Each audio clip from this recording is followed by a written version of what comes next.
words we speak shape our thinking, and our thinking creates and our reality.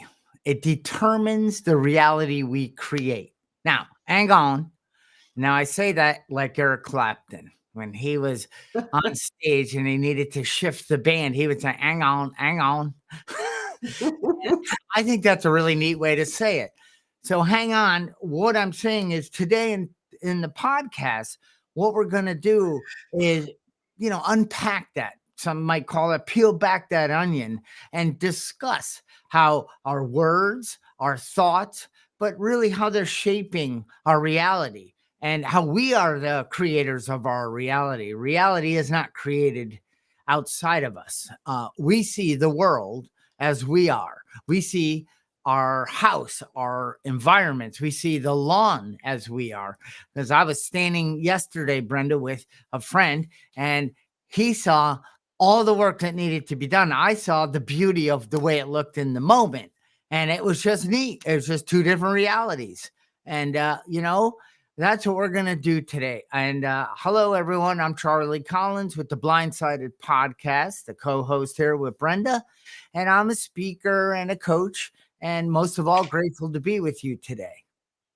Good morning, everybody. My name is Brenda Hayden. I am the founder of Time for a 10.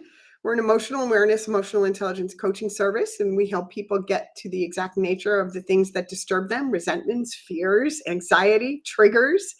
And we give them a path to freedom through some really awesome tools. I'm also the co-host of this Blindsided podcast. We've been doing this for over a year. We love it. I want to say good morning to Carrie. She's already with us. Good to see you, Carrie. She's always got good stuff to say. And words are very powerful. The language that we use is very powerful. Not just the language that we use in speaking, but the language that we use in thinking. Yes, very much so. Mm-hmm. So what we're going to do is we're going to bring up a document shortly. It's just, we're going to move off on the screen and we're going to go through some of the triggers, some of the patterns, some of the way we think or we talk. And it's as simple as I can't do that or I should have done this way or, and Brenda put together a bunch of examples. And as I kept reading through, I don't like reading the left side, but I get it. And it's like, gosh, I do that sometimes without even knowing. Like I realize, like, where is that coming from, Brenda? Why with somebody that is, I am concerned about constant, never-ending improvement. Like I want to grow. I want to grow mentally, physically, spiritually.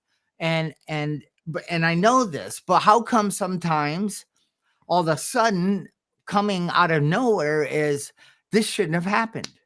The language turns me into a victim, I find, and then I get more irritated. And my reality that I'm creating is not looking so bright. Yeah, it happens to me too, Charlie. I think it happens to all of us. And it's really, for me, I believe it's just a matter, it's habit. It's habit and it's conditioned thinking. It's pulling in experiences from the past and bringing them into the present moment. Things are always changing. We did a podcast not too long ago. Good morning, Trish. Good to see you. We did a podcast not too long ago about control. And we said, you're traveling 1.8 million miles an hour through the universe. That's how fast the planet is traveling through the universe. And we do not have control. And a lot of times we use the same language because it's comfortable. We're just used to speaking to ourselves this way or thinking this way or feeling this way. It's habit. And, we tying that back to control. We do what we've always done because it makes us feel like we're in control when we're doing our habitual behaviors. So awareness is the first step to remedying that. So it starts with, are you able to walk into a room? Not able. Okay. So do you ever notice how you've walked into, let's say you walk in through the kitchen and no thoughts are triggered, right? Really, you're just moving through to the other room and all is well because you're focused on accomplishing. You're going to grab the vac. I don't know, but something. But then there's the time when we go through the kitchen, but all we notice is all the things that need to be done.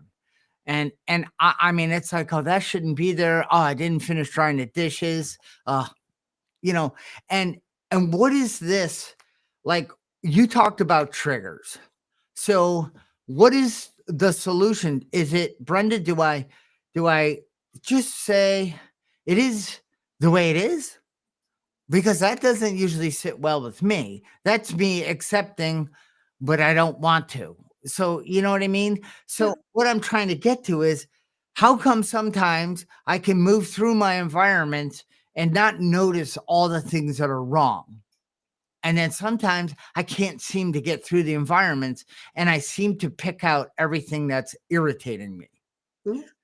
Again, sorry, it's a mindset. So here's the way that I try and look at it. I also like to have a clean house. I like things to be in its place. And oftentimes it isn't. So in that moment, if I'm uncomfortable because my house doesn't look the way I want it to look, I have a choice in that moment to whether I'm going to attach meaning to that, emotional meaning to that or not. Does it serve me to judge myself and to be harsh on myself and to criticize myself because my house isn't looking the way I want? Does that serve me in any way? Or can I look at it differently and say, I'm going to make a point to clean this tomorrow, or I'm going to make a point to clean this or clean up one section today? So you have a choice in the way that you talk to yourself about the situation. And so instead of the shoulding and, oh, this is disgusting, I can't believe I haven't done that yet, right? I go to, I'm going to do one thing today to make myself feel better about that. Or I can even say, I'm really not up to it today to do that, but I'm going to put this on my list. And first thing tomorrow, I'm going to take care of it. You make a decision about Mm. it without attaching judgment or meaning to it. And before you respond, I just want to read some comments here because they're coming in. So Trisha's saying your desire to learn and improve, Charlie, it is in itself an addiction. I can relate. And she also says positive words and equals positive vibes. And Cassidy is saying good morning from Chicago. And, Yeah. I agree that you can, totally agree that you can get caught up in that addictive. I got to be better. I got to be more. I got to do. But as with anything, when it's in balance, like I'm constantly learning. There's always a book I'm reading. There's always something new that I'm hearing about and then going and researching. But balance, it's all about moderation and balance. I balance that with everything else in my life because I don't think I will ever stop growing or wanting to grow or wanting to improve. It seems like an organic kind of spiritual expanding path for me. But anything that you don't do in moderation can be really dangerous. Trish is really right about that. I want to show you something here, Oh, I Brenda. love this when you showed me earlier. Are we on the screen? Yes. So anyway, what for those of you, there's a massive tree with tons of branches and leaves, and then there's a tree, the root system. And think about when I say I can't get to the bottom of my inbox, and every time I open it, I can't. Well, that's maybe coming from the root of something, but it's also coming out and it's touching all different things throughout that day. That negativity, that I can't, that feeling like I'm a victim. Too many emails come in. It's just overwhelming. And I don't take responsibility that maybe I signed up for something or whatever it might be. But the I can't get to the bottom of my inbox, all of a sudden that came from somewhere, right? And that root system then triggers a few more leaves throughout my day. It spiders out. So if I don't catch that and say, wait a minute, it's not that I can't, I won't take the time. Or today is not the day for me to take the time to really go through this and conquer my inbox and get it back to zero. And that's okay. I'm okay with that. I'm going to move on. So I was looking at this morning thinking, you ever hear of Amway? Oh my gosh, yes. I got Well, sucked into that way back when. yeah, but that's us. That's our insides in a way, because we build all sorts of AI agents in our body. And an AI agent is somebody that is something that works for you behind the scene. So we have these percolating throughout the day, and they come out.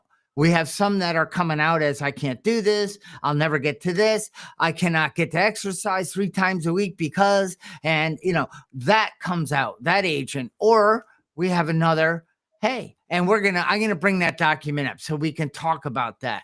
But just know that we have deep rooted systems, and really it's our subconscious, unconscious that's deeply rooted in us, and it constantly presents itself throughout the day. And the more aware we are, the more we can course correct and start talking kinder and retraining our subconscious to help serve us along our journey instead of help taking us off course all the time.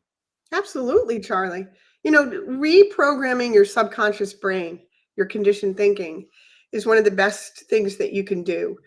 I was listening to a podcast. I forget what it was this week. I listened to a lot of different things, and the message was, if you have a routine, if there's something that you're doing on a regular basis, whether even driving to work, right? I take the same route to work every day. If you change up 1 or 2 things in your routine, you actually cause rewiring in your brain. You're actually changing your brain when you do things like that. You're expanding it, and so that's one way to start changing what's running in the background, that 0 to 7 programming that we talk about all the time.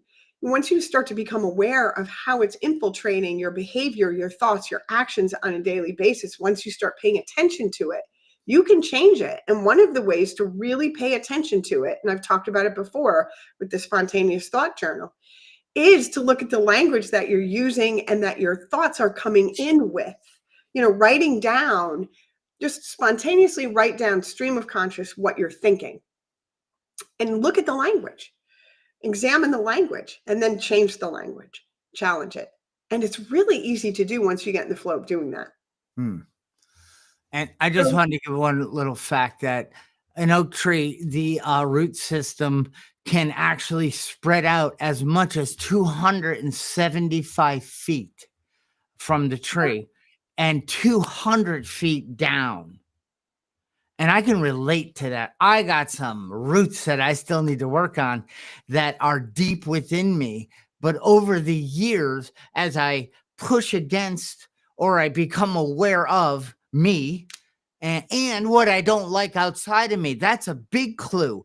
That's really something inside me I haven't resolved. Thank you for irritating me. It's allowing me to now look within me, because I see the world as I am. I see the environments, the other people, the stores I go into. I see it all as I am. So as my thinking and the words I'm using in my head or out my mouth is again creating the reality I'm walking into or I'm bringing with me as I move through my day. Because Absolutely. Brenda, our reality, think about the word, what's a personality? It's our personal reality. So the only Absolutely. way to change is change that reality, change the personal reality. Because if you and I are looking at that picture on the wall and I'm like, damn, that's a picture of an ugly lady, and you see a beautiful lady, it's like, what's wrong with you, Brenda? You're Yeah. like, what's wrong with you? Absolutely nothing. It's our reality talking. Yes. And Charlie, I want to remind people too that in any circumstance, you get to choose what kind of experience you want. This week, I was working on onboarding product for our company to, I think it was Wayfair or Kohl's or someplace. And it's a very boring process, just excruciatingly boring. And when you're onboarding product after product after product, right? I had a choice because in the beginning it was irritating me. I hate this. It's going to take so long, right? And it's because you know how my brain works. I'm always like, creating and doing things, and here I'm doing this very methodical, mechanical thing. And I made a decision in that moment to challenge myself with the different parts of the onboarding process instead of sitting there complaining about how boring it was. I changed my reality. I chose what kind of experience I wanted to have with this horrendous task that I do not enjoy doing. And I made a game out of it and I made it fun. Now I chose to create my reality in that way, in that moment with that task. In the past, before I did this work, I would have complained the whole time till it was done. And I probably would have gone home and had a bad evening. You know what I mean? It just spirals. And you have a Yeah. choice. You have a choice. That Amway would have triggered big time. It would have. Let's stop for a second. Trish has a lot to say today. Let me grab a couple of the things. She's telling Cassidy, I hope you're having a great time in Chicago. As one of my favorite investors, traders always said, how you think is everything. Think positive, good, happy thoughts, and that'll be your life. She's recommending people to read William O'Neill and choose the experiences you want. I love that, Brenda. And she loves the tree analogy, Charlie. I do too, Trish. I thought that was great when he showed that to me this morning. Keep the comments coming. We love it. Let's start going through this document, Let's Brenda. do it. Let's do it, Charlie. So I'm here. And you got the eyes, I got the ears. All right, here we go. So this is one that I say to myself a lot. Oh, I'm so busy. I'm so busy. Now that's like such a victim statement, right? Like I have no control over how busy I am. I have control over my schedule. So instead of saying I'm so busy, my life is full and meaningful. What a different energy that is. How does that, what do you do things like that, Charlie? How does that feel for you? And feel free to comment in the comments if you say that to yourself a lot. Oh, I'm so busy. I can't, I'm so busy. I love how you caught it, because the truth is you create your busy. Yeah. Nobody is making you busy. No. And you're like, wait a minute. I am doing the things I set myself up to do. Yeah. And if it's creating madness or busyness in my mind, I am blessed that I have the opportunity to switch up how I operate my day so I feel more connected to what I'm accomplishing. Yes. Yes, that's beautiful, Charlie. You know that I was in school, coaching, building an app, working full time, and not like an 8-hour day, more than an 8-hour day. I've got a child living at home, right? And I was going insane. And I was saying, oh my, how am I gonna, I got 2 sponsees on step 5. I created that. I created that. It was very lovingly pointed out to me that I needed to reevaluate, and you were one of the people pointing that out, reevaluate my motives for doing that. What somebody said to me, someone who loves me very much, what are you running from? What are you running from? And I just sit back and really inventory that. And I made some significant changes in the last semester of school, dropping some things off of my plate, asking for help, and having other people do some things that I didn't need to be doing by myself. And, I pulled back on some of the coaching so that I would have more time for my sponsees, because that was a priority for me. Yeah. And my last semester at school just flowed beautifully. Now, I wish I had done that like 3 semesters earlier, but this is how we learn. Sometimes I have to learn through pain. And Trish says, I do exercise and it makes me feel great. I'm doing yoga while I listen to you 2 individuals. Cool. All right. Maybe we should start doing yoga. All right. Podcasting. So, Brenda. Qigong. I started doing that. I love it. So I just wanted to say, you said, what are you running away from? What we've learned in this work is what we're running away from, we're running into. Absolutely. And because we can't run away from what we've created. I mean, we can own it and change it, but we can run and think we're going to a whole new, it's like, I can't handle this room. I run to a new room. And then in 10 minutes, I hate that one. Yeah. It's like, okay, I get it. So what are some more examples on the document? Oh, I love this. I should exercise. Instead of saying I should exercise, you could say I choose to move my body. That word should is useless. Don't should all over yourself. Should is a terrible word. Don't use it. Don't use it. Don't use it. Don't use it. Because not only that, Brenda, that person should not drive that way. They should hurry up. We use it constantly outside of us. And it's just coming from our root system of I'm not present. When I take a look at that, like, why am I shooting on myself right now? Why am I shooting on people I don't know? Yeah.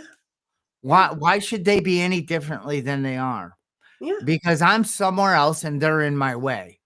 And then I realize, where am I? It's crazy, but it's so cool once you walk back into the sunlight of the spirit and realize what's going on. Yeah. Carrie says, I like the term I have to she said, I like turning I have to into I get to. Yes. Carrie listened to my video because I did a whole video on that. But you know what should really is saying is that you're failing in some way.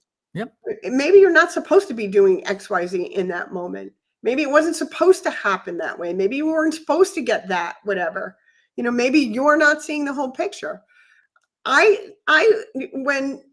when that kind of pops up in my brain, I change it to I'd like to exercise. I really would like to exercise. I want to exercise. Not I should. I want to. And if you're saying should, maybe the question should be, do I really want to?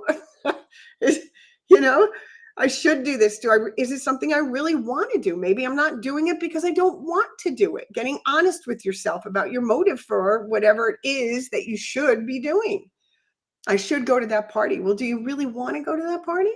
If you don't want to go to the party, don't go to the party. Nobody wants you to show up there unauthentically, because that's an energy people feel when you're being unauthentic. Everybody feels it. Yeah. Yeah. Yeah. Walking in that door to the party with a should attitude is get away from me. I don't want to talk to shooters. The next one is I messed up. No, I want to go back to Brendan, because I should work out or I should exercise. You know what? Walking X amount of steps a day. So there's truth in that. You absolutely should. But let's take it like you said. Why, not why? What are the benefits of me walking 5,000 steps a day? Let me look at that. How would that help me? What is the power behind taking 3 days a week and exercising, stretching my body? So why would I want to do that? Well, I want to be alive. I want to be thriving. I want to be there for my kids, my grandchildren. I want to be present, because the more we let this build up, and our bodies, like dogs, like cats, they all need to express themselves and move throughout the day, right? It can't just come out of our mouths. That's not good exercise. So I like the idea, because I definitely should exercise. All people should. But it's a terrible way to approach it, because it shuts down me wanting to talk about that more. But hey, did you ever take a look at the power of taking 5,000 steps a day? That's not hard. You can listen to a book or some music, or take a dog on a walk, or ask a neighbor, would you like to? And you're making connections, and all sorts of beautiful things are happening because of this. That's a good perspective, Charlie. I would caution you about saying all people should exercise. I know. We're not an authority on anybody else's lives. No. Everybody has one thing that I've really come to learn, especially when it comes to anybody else's lifestyle. We all have our own soul contract with God's source universe. We all incarnate on this planet with our blueprint for living, with our agreements with the divine. And it's none of my business how anybody else is living. I support them in whatever it is they're trying to accomplish if they want to exercise, but I never tell anybody what to do. It's they know inwardly. They already know inwardly what would make them healthier. They already know inwardly what would remedy the health issues that they're having. They know it already. And they're making decisions not to change a lifestyle situation for themselves. And that's a much deeper problem, a much deeper issue that really is between them and God, and probably a professional. a coach, maybe if you're coaching them, or a therapist. All right, So what's another one? what? I said, what's another one on the list? Oh, on the list. The next one is I can't afford that. Ooh, can't. That's a good one too. I can't. Right? We know what I can't means. So, and I'm choosing to spend on, I'm choosing not to spend on that right now. I'm making a choice not to spend it in this way today. Yeah, can't So, shuts off the go ahead. ability to work, put in extra hours, sell something, and Mhm. find a way to invest in this thing that, whatever you might want to invest in, because it's a cost. You're going to pay a price either way. So you're going to pay a price with the language of I can't, or you're going to pay a price to move towards a better outcome. But Mhm. the price, we're always paying a price. You're going to pay a price of regret. You're going to pay a price of success. That's just the way it is. Where did Brenda go? It's interesting. Do you see me? I'm still here. I see you. Yeah, that was really cool. My monitor went to sleep and I went, oh, the podcast is over. No, my monitor said, it's time for me to take a rest. So can't is an interesting word. When people are using it, I'll speak for myself. When I say I can't, half the time it means I won't. Doesn't mean I can't. It means I won't. I'm telling myself that I'm not doing that. That's a red flag for me that I'm an ego, by the way. And the other thing that can't often means to me is that I am living in some kind of lack mindset, a lack mindset. Specifically, I can't afford that. Recently I had a situation where I had a very synchronistic event happen in my life where somebody that I met 20 years ago reappeared in my life. She's a beautiful artist and she made this incredible piece of artwork. I saw it on the plane to Hawaii. I saw it and I was like, it was breathtaking. And then the name of the painting was called Ascension, that's the process that I'm in, right? The ascension process, the spiritual growth process. And the price of the painting had 3 threes in it in a row, which is my spirit number, 333. And I was like, this is for me. There's no doubt that this piece of artwork, this woman coming into my life after not talking to her for 20 years, the name of the painting, the way the painting is, it's a bunch of people ascending, and the price on the painting having 3 threes in it in a row, this is supposed to be for me. And that's what I said. Oh, I can't afford that. I can't afford that. And I told her, give me some time to pray on it. And I prayed on it for like 3 or 4 days. And came back to her and I said, I can't afford that. If it's still available in a few months, I'll think about it again. And within 24 hours, my spirit guide said, if you continue to live in a lack mindset, that's what you will experience is lack. I called her up the next day and I bought the painting. It's in a museum right now, but it's going to be hanging behind me for Nice. podcasts as soon as it comes. But that's the power of the lack mindset. Now, because my spirit guide redirected me and had me look at this differently, I went back and because I just said, oh, I can't afford that. I went back and I looked at the numbers and I can afford it. Spirit was right. I could afford it. I could. But I immediately said I couldn't because I was so used to being in that lack mindset. And Yeah. so that's the power of language. Right now, the painting it's in a museum. And when it's done being showcased in a museum, it's in a museum with a sold sign on it. And when it's done being showcased, it's going to be hanging behind me.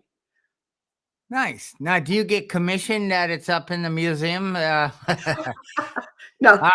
Sorry, that's my business thinking. So, Brenda, Henry Ford, if you think you can or can't, you're right. Can't Yes. shuts down any forward movement. Can't is a victim. I have to is victim mindset. I should have done it this way. That's a victim. These are all just giving your power away. I am powerless, and the world around me is dominating me and driving me into the ground. My root system is slowly deteriorating, and Yeah. that's all BS. But Yes. you wake up to, uh, I can. And there's people that know that, and there's people that will support me on this journey. There's a coach that'll help me see the blind spots that are creating my suffering. It isn't outside of me. I'm the one bringing that to the table every day. Holy, Yeah. Yeah. It's amazing how much power we have yeah, when we slow down and pay attention. We have so much power. I messed up was the next one. How much, the language we use on ourselves when we make a mistake. Trish is talking about ego. She said that's an interesting topic. Ego plays a huge role in the language that we use with ourselves. Ego is on both sides. I'm so great and I have all the answers and I'm going to tell everybody else what to do, even though I'm not walking the walk. That's one side of ego. The other side of ego is I'm so awful. Everybody hates me. Like that's the other side of ego. There's a whole spectrum. yeah. The bottom, the truth is nobody cares. First of all, you're not all that important, right? We're just not. 98% of the time, people are thinking about themselves, not you. So you're not all that, and you're not that bad, is what I'm trying to say with that. Yeah. So the way that we treat ourselves when we make a mistake, let's talk about that for a minute, Charlie. The way we treat ourselves when we make a mistake. Yeah, the word is I messed up is the negative. The Yeah, negative well, self-talk. how do I treat myself? Well, after I'm done beating on myself and I shouldn't have done, I bring in the other things. I have to fix it. I shouldn't have done it that way. Again, like the tree, it triggers like Amway, it triggers all of them. And now I'm banging around with all this lack, scarcity. I suck. And now when I'm done beating the S out of myself, I then go out and look, who else can I start beating on? Exactly. That's exactly what we do. Or I want to share my misery. You can't believe what my computer did to me, Yeah. and that's what happens when I go down that road. Yeah, nothing good happens. No. I mean, we learn by making mistakes. That's the human condition. That is how we learn, by making mistakes. When I work with clients, I'm like, most of my clients have children. I said, when your baby was learning to walk and they tripped, the first few times, did you give them a hard time? Like, did you beat up on them? Like, no, because it's normal. We are always growing. We are always going to make mistakes. We are always learning and growing. And that's on the positive side of that. You didn't mess up. You made a mistake. And that's how we learn, by making mistakes. When I make a mistake, I'm like, woohoo, I'm going to learn something. I'm going to learn something. So I get curious about it instead of judging myself. What is this here to teach me? The I next, love that. I love that baby walking example because I remember Cassidy pulling and taking a few steps and then crashing, and it's like, yes, yahoo, celebrating. Just celebrating the crash, really, to say, wait, that's not so bad. No, get right up and do it again and keep going and keep going. And then, oh my Lord, then they take off like rockets. So I like you crawling better. Now go yeah. back to crawling. Carrie says, this is a good one. We can also use language and lie to ourselves so we don't have to face the reality of what is really going on within us. And that is so true. I mean, listen, before I did this work, there was a whole, litany of lies I would tell myself about myself. There was a facade, a mask that I was wearing. I presented one mask to the world. And then when I was alone by myself, there was a whole nother Brenda going on. And I needed to be able to swallow my pride, take the mask off, trust that, God, source, universe had my back, and reveal what was going on inside of me to the people around me that loved me, because I knew that they would help me, and they did. And they did. They stuck by me and they helped me. And my life is beyond my wildest dreams today. because I was willing to get honest, because I was willing to admit that I was lying to myself, and I was lying to myself out of fear. And you know what I learned this week, guys? Fear is a feeling. Fear is a feeling. I Did didn't you know learn that. that? That's all it is a feeling. And like any other feeling, it can be released. It can be removed. You could swipe it on by. You can ask it what it's there to teach you, take in the lesson, and move on. So that's a great one, Carrie. Thank you for that. Would you mind reading it one more time, Which one? Carrie's? please? We can also use language and lie to ourselves so we do not have to face the reality of what is really going on within us. That's the story of my active addiction right there. That's why I love it. I'm just going to bring the have to language in there. So we don't have to.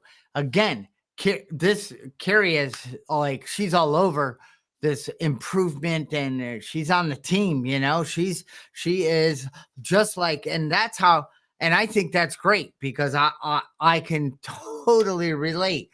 But then I keep cleaning, Brenda. I keep cleaning, and I look at the way I write things. Okay, how could I position that? That instead of that, I now have the opportunity to step back and because I don't want to look at stuff because I'm so hard on myself. It's like, God, I never seem to get out of this. And thank you. I know Carrie's working on herself, and she's got a lot on her plate, and I kind of know her quite well. So hi, Carrie. Yeah, Carrie's wonderful. Really enjoy her. She's a good friend.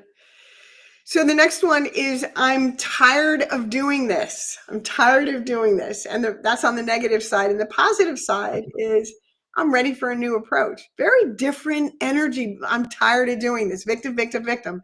I'm ready for a new approach. Curiosity, enthusiasm, a willingness to make a decision. They're on opposite sides of the spectrum here. I love it. Oh, George commented, what it comes down to is using common sense in our decisions. That's really good, George. Yeah, common Very sense. true. So true. Common sense is not always common practice, though. So I'm tired of doing this. I'm ready for a new approach. There's one thing we could do, then stop doing it. Yeah. Get ready for a new approach. Why are you doing it? What is it doing? I am so tired of this. But like you said, I got to keep doing this. I don't got to. Okay, what is it? Emptying the dishwasher. I don't know, but I'm tired. Well, I am blessed to have something that helps wash the things in my house. And as I empty it, I notice I have hands that move. I have you know what I mean? We shift to this, wow, I'm blessed mindset. And so I'm not tired of doing it anymore. I'm not sick of it and nothing. I now move into a different mindset. But then there's plenty that I just say, I'm no longer going to do this. Right. I don't even realize why I keep doing it. It's not. See, when I say, Brenda, it's making me feel this or that thing, this is making me mad, I realize I have just given my power to a device, a camera, a microphone, a situation outside of me. I am now powerless. Yeah. And then I laugh at myself. No, that unit, this device on my desk can't make me feel. It's because I messed up and I'm not willing to say, how can I learn a better way to use this device in my workflow and succeed? And then once I do that, everything starts happening the right way again. Yeah. Yeah. You have all the power. Yeah. You can change whatever you choose to change. You can change your language. I would challenge people to do the exercise that I did for school that one time, where I just randomly for a week, in a little pad, one of the little pads that like the policemen carry around, and just write down what's spinning around in your brain, and then look at it at the end of the week and put it in ChatGPT and find your patterns. Just put that stuff in ChatGPT and find your patterns. Oh, I love this one. I'm not good at this. Charlie will say, I suck at this. Well, I'm not good at this. And the positive side is I'm still learning the skill. I'm still learning. I'm still learning. And the next one is good too. I hate how I look. Join the club. And the positive side is I'm grateful for my body. I'm treating it with care. Just kidding. Charlie. Oh, this is a good one. Let's talk about this one for a minute. I'm stuck. I'm so stuck. Powerless. Yeah. Are we ever stuck? Do we tell ourselves we're stuck? Yes, because then it severs me looking for a solution, That's it. and then I get to go complain to somebody, and I get to share That's that it. I keep hitting the wall. I can't seem to make any headway, Yeah. and somebody tries to help me and say, "Shut up! I don't want to hear what you have to say because I'm stuck." Yeah. Yes. We get stuck when we know that there's a decision that needs to be made and we don't want to make it Yeah. because it's going to be uncomfortable or it means required, change is required, or I'm going to have to do something differently. And I just, most people want to stay. I shouldn't say most people. Some people want to stay in that little bubble of comfort. This is the way it is. This is the way I've always done it. This is what feels right to me. That's just habit. That's just habit. It's all it is. There's nothing scary out there. Fear is just a feeling. It's just a feeling. And Brenda, but also With let's change, there's something scary out there. Sorry, Joe. no, I was going to say that there's trauma. There's certain things that can trap us in a stuck that you do need to hire a professional or go through some, not even a psych, whatever that medical, whatever you need to do to see that to help move you out of that. So there are times and there are things, but we're not talking, we're not going down Clinical. We're not that talking level. clinical. Yeah. Yeah, we're not doing clinical. We're just saying We're when you coaching. have the thought that, I'm stuck, I can't seem to wiggle out of this and I'm just going to go backwards, but it kind of, when I go backwards, it sticks to me. I can't shake it. And then I get a little tense and aggravated. And, that's the stuff we're talking about. What can I do? How can I? And then you will find a way to start stepping through the gooey stuckness. Yes. Yes. We're coming up on the end of the podcast, Charlie. Would you like me to go to anyone on this page? Let's see. Oh, yes. Two Yes. podcasts. Things never go my way. I can relate. Let's just talk about that in a negative, poor me way. Life has its ups and downs. Some things do go my way. That's what I find myself saying when I say, "Oh, this always happens," or "Things never work for me." I stop. Then stop. Yeah, they do. Like all the freaking time. Things go your way all the freaking time. I can take a minor inconvenience and blow that into this is my life. This is my life. And it's just not the truth. It's just old stuff, old conditioned thinking, old experiences. And sometimes I want to sit in the mud and just sit there and play in the mud. Sometimes I just want to sit in self-pity. But there's a way to get out of it. And that is by telling yourself the truth that listen, life is like this. It's always, things are always moving and changing. Nothing is permanent. Everything is temporary. Feelings. I'm talking about feelings. A lot of other things aren't permanent either, but when it comes to these kinds of things that we're talking about, just to be clear. Our body's reproducing whether we like it or not. It's the cells are regenerating. Our skin is, but things. That is, and what I did was just started on the one word, things. What the heck am I referring to? It's really a lot of it was my thoughts. It was things as in, I don't know how to process. So I just dump it into the things aren't going my way. And I never get invited to, or they'll never like me, or, I don't have any of that anymore. I definitely have this things, or gosh, why can't I ever seem to get this right? That happens. But then I say, well, you kind of have quite a few times. Yeah. And we said it in the very beginning. If you're not willing to take a risk in life and make a mistake because you already have arrived and you know everything, Yeah. God bless you. Your life sucks. And we can see it. Trust me. And I remember getting help from a very healthy man in the beginning, and I was just petrified. And he knew exactly what was going on with me without me even. He knew. And it's like, Brenda, you and I know when we walk people through the 12 steps, we know the suffering they're facing. They try to explain it to us so we can understand why they need to do something a certain way. And we say, listen, you don't need to explain it to me, but here are the directions. If you want to get well, I'm here to guide you. I'm here for you. The ball's in your court.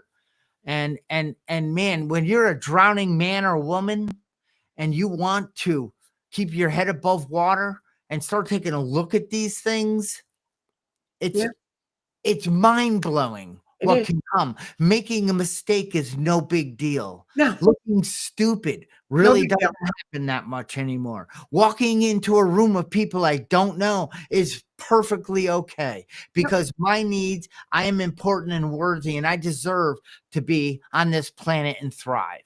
And you're not defined by what anyone else thinks of you. I want to leave people with this before we sign off. When I work with clients and I want to get at the conditioned thinking, one of the things I have them do very early on in our relationship is write down their very first 5 memories of when they were a child where they were upset or uncomfortable. The very first ones. And I guarantee you, in those very first 5 to 10 memories, you're going to find the language that was imprinted on their subconscious brain from the people, the caregivers, the teachers, the bus drivers, that they now use on themselves that aren't positive.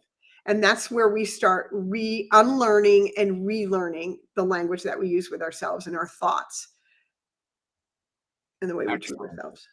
And this has been a fantastic podcast. Lots of Thank you. fun. Thank you all for your contributions showing up. We're streaming on about 7 different platforms from LinkedIn, Facebook, other YouTube channels, and then we repurpose. And, our mission is to go out and help wake people up and not wake people up, help them see and remove some blind spots and enjoy the journey a little more. And Charlie, I just want to thank everybody for all the comments today. It was so much fun to read them and talk about them. And there was one more I wanted to read before we go. Trish said that this podcast reminded her of a famous quote by the French artist Paul. I'm going to mess that up. Gauguin, Gaugin. I shut my eyes in order to see. That's a great way to end the podcast. I shut my eyes in order to see. Love it. Sorry, I messed up the name. Boy, can I relate to that one every day. All right. Paul Gong. How do you say that, Charlie? That's going to drive me nuts. I say that by saying, I'm going to shut my eyes so I can see. Love it. Have a wonderful day, all, and we'll see you next week. Bye, guys.